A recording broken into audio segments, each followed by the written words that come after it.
ये कहानी है एक ऐसी औरत की जिसका पति जंग में घायल हो जाता है और इसके बाद वो उसकी पत्नी की सारी इच्छाएं पूरी नहीं कर पाता, जिस वजह से वो औरत अपने नौकर के साथ रिलेशन बनाती है। हेलो दोस्तों, आज हम जिस मूवी को एक्सप्लेन करने वाले हैं उस मूवी का नाम है लेडी चैटलिस्ट लवर, जो 2015 में रिलीज हुई थी। मूवी स्टार्ट होती है और हमें गोल्ड माइन का सीन दिखाया जाता है जिसमें कुछ लोग काम कर रहे थे। तभी अचानक से एक धमाका होता है। ओलिवर नाम का एक आदमी ये धमाका सुन लेता है और वो लोगों की मदद करने के लिए दौड़ा चला जाता है। वो लोगों को बाहर निकालता है, पर यहाँ टेडी नाम के आदमी की मौत हो जाती है और उसकी डेड बॉडी को घर पहुंचाया जाता है, जहाँ पर हम उसकी वाइफ को देखते हैं जो बहुत रो रही थी।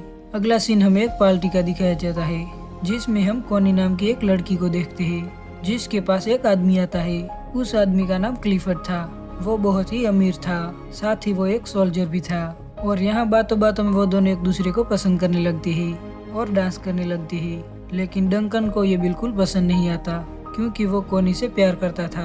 अब इन दोनों की मुलाकात प्यार में बदल जाती है और वो दोनों शादी कर लेते हैं। उनकी मैरिड लाइफ अच्छी चल रही थी, लेकिन कुछ दिनों के बाद क्लिफर्ड को जंग में जाना पड़ता है, जहाँ वो पूरी तरह से घायल हो जाता है। जब क्लिफर्ड वापस आ रहा था तो सब लोग उसका वेलकम करने के लिए उसका इंतजार कर रहे थे। क्लिफर्ड को जिंदा देखकर कोनी बहुत ही खुश हो जाती है। वो वापस तो आता है पर अपने पैरों पर नहीं। उस जंग में घायल होने के बाद क्लिफर्ड अपंग हो जाता है और अपनी ऐसी हालत के चलते उसे बहुत ही दुख होता है। कोनी भी इस बात से बहुत दुखी थी। उनकी लाइफ में कभी ऐसा भी वक्त आएगा ये कभी उन्होंने सोचा नहीं था। एक बार दुखी होकर क्लिफर्ड खुद को गोली मारने की कोशिश करता है, लेकिन तभी कोनी आकर उसे रोक लेती है। वो उसे यकीन दिलाती है कि वो हमेशा उसके साथ रहेगी।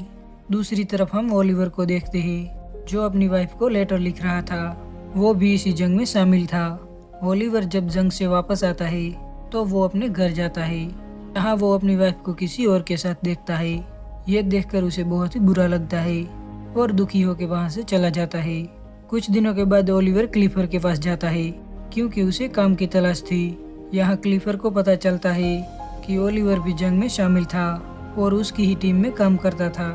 अब क्लिफर्ड ये जानकर इम्प्रेस हो जाता है और वो ओलिवर को काम पर रख लेता है। अब ना चलने की वजह से क्लिफर्ड एक बाइक लेता है जिसमें वो घुमा करता था। एक बार क्लिफर्ड कोनी कर लेकर ओलिवर के पास जाता है। ओलिवर जंगल में बने एक कॉटेज में रहता था। वो वहाँ पर पक्षियों की देखभाल करता था। यहाँ कोनी पहली बार ओलिवर को देखती है और उसे ओलिवर बहुत ही पसंद आ जाता है। वो जाते समय उसे इशारा करती है पर ओलिवर उसका इशारा समझ नहीं पाता। अगले दिन एक औरत कोनी के पास आती है और उसे कहती है कि ओलिवर अपने रूम की चाबी मांग रहा है। तब कोनी कहती है कि मैं खुद उसे चाबी दे आऊंगी। कोनी ओलिवर के पास जाती है। तब ओलिवर उसे ठीक से बात नहीं करता और कहता है कि आपको कोई तकलीफ उठाने की जरूरत नहीं। यहाँ कोनी को ओलिवर पर गुस्सा आता है और वो वहाँ से चली जाती है। अगले दिन ओलिवर कोनी को एक लेटर लिखता है और उससे माफी मांगता है। तो कोनी फिर से उसके पास जाती है, जहाँ वो देखती है कि ओलिवर अपनी शर्ट उतारकर काम कर रहा था और वो उसके बदन को देखने लगती है और धीरे धीरे उसके पास जाती है।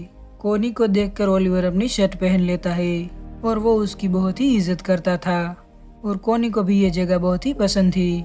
इसीलिए वो ओलिवर से कहती है कि मैं हर रोज यहाँ पेंटिंग करने आऊंगी। तो ओलिवर कहता है कि मैं ये जगह आपके लिए साफ कर दूंगा और मैं किसी और जगह चला जाऊंगा। कोनी कहती है कि तुम्हें कहीं जाने की जरूरत नहीं, तुम हमेशा मुझसे भागते क्यों रहते हो।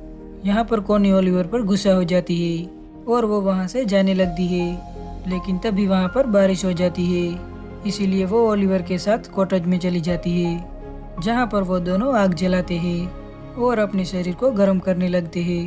लेकिन अगले ही पर ओलिवर कोनी से दूर हो जाता है। वो कोनी के इरादे समझ रहा था, इसीलिए वो उससे दूर भाग रहा था। यहाँ कोनी उससे कहती है कि तुम शर्मा क्यों रहे हो। तब ओलिवर कहता है कि मैं शर्मा नहीं रहा, मैं बस डर रहा हूँ क्योंकि अगर इसका पता क्लिफर्ड को चला तो मुझे अपनी नौकरी से हाथ धोना पड़ेगा। और अब कोनी यहाँ से निराश होकर चली जाती है। रात को कोनी क्लिफर्ड के करीब जाती है पर क्लिफर्ड कहता है कि इसका कोई फायदा नहीं, मैं अब तुम्हें खुश नहीं कर सकता। और एक दिन कोनी क्लिफर्ड से कहती है कि मुझे अफसोस है कि हमारा कोई बच्चा नहीं।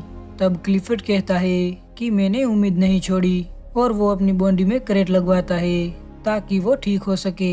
लेकिन इन सब का कोई फायदा नहीं होता। जब क्लिफर्ड इसमें नाकाम होता है तो वो बहुत ही रोने लगता है और अगली सुबह कोनी जंगल में जाती है और वहाँ एक जगह बैठकर डायरी पढ़ने लगती है। और तभी वो ओलिवर को देखती है जो कि अपना काम कर रहा था। कोनी उसके पास जाती है, जहाँ पहुंचकर वो नन्हे चूजे को देखती है और उन्हें देखकर वो रोने लगती है। उन बच्चों को देख के उसे अपने बच्चे का ख्याल आता है जो कि शायद अब कभी भी पैदा नहीं होगा।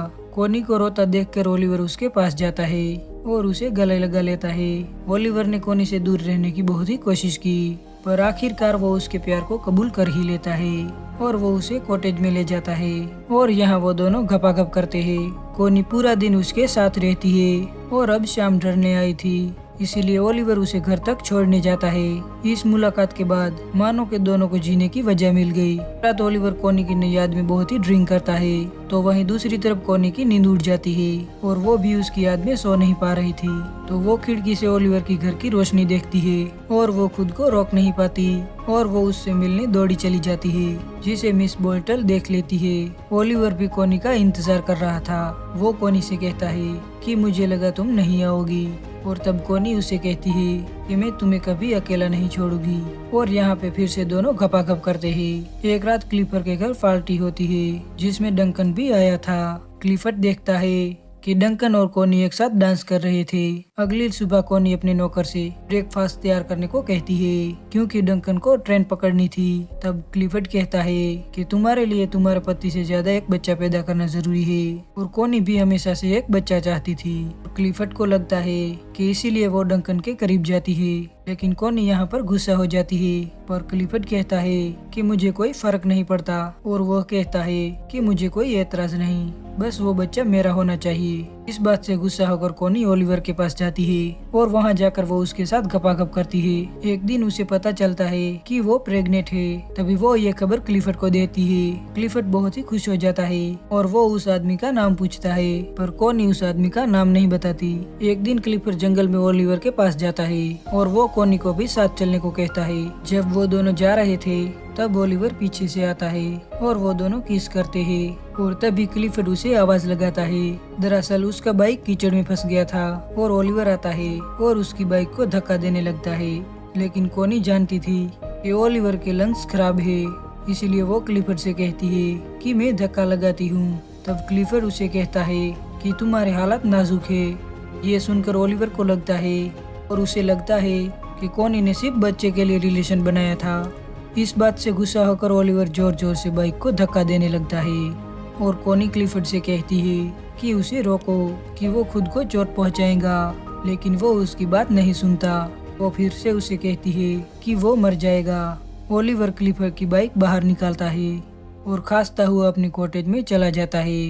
कोनी क्लिफर्ड से कहती है कि घर जाओ और डॉक्टर को बुलाओ, और ये कहकर वो ओलिवर के पास चली जाती है, जहाँ वो ओलिवर को बताती है कि वो ये सब बच्चे के लिए नहीं कर रही थी, वो उससे सच में प्यार करती है। तब ओलिवर उससे गुस्से में कहता है कि उसने 12 सालों तक उसकी खदानों में काम किया और अपने लंग्स खराब किए, और उसके बाद उसे जंग के लिए फ्रांस भेज दिया गया। और वो कहता है कि मेरी लाइफ तुम लोगों की तरह खूबसूरत नहीं है, तुम अपने पति के पास चली जाओ। एक दिन मिस बोल्टन ओलिवर के कॉटन में जाती है, जहाँ उसे कोनी की डायरी मिलती है और उसे कंफर्म हो जाता है कि कोनी के पेट में पल रहा बच्चा ओलिवर का है। यहाँ क्लिफर्ड के घर बच्चे के आने की खुशी में पार्टी चल रही थी।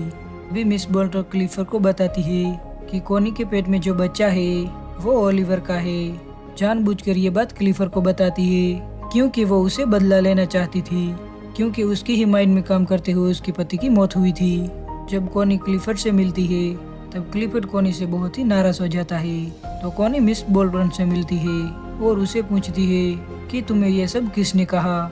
तो मिस बोल्टन कहती है कि मुझे कुछ बताने की जरूरत नहीं है। तब कोनी को लगता है कि मिस बोल्टन को ओलिवर ने बताया होगा, और मिस बोल्टन कहती है कि उसने मुझे कुछ नहीं बताया।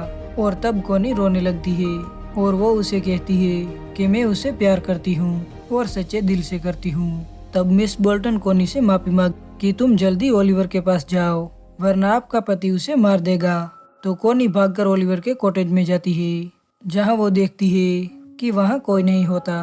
तब वो रोने लगती है, लेकिन तब भी वहाँ ओलिवर आता है और कोनी ओलिवर से गले लग जाती है इसके बाद वो दोनों क्लिफर्ड के घर जाते हैं, जहाँ कॉनी क्लिफर्ड से डिवोर्स मांगती है और वो कहता है कि ओलिवर को बुलाओ।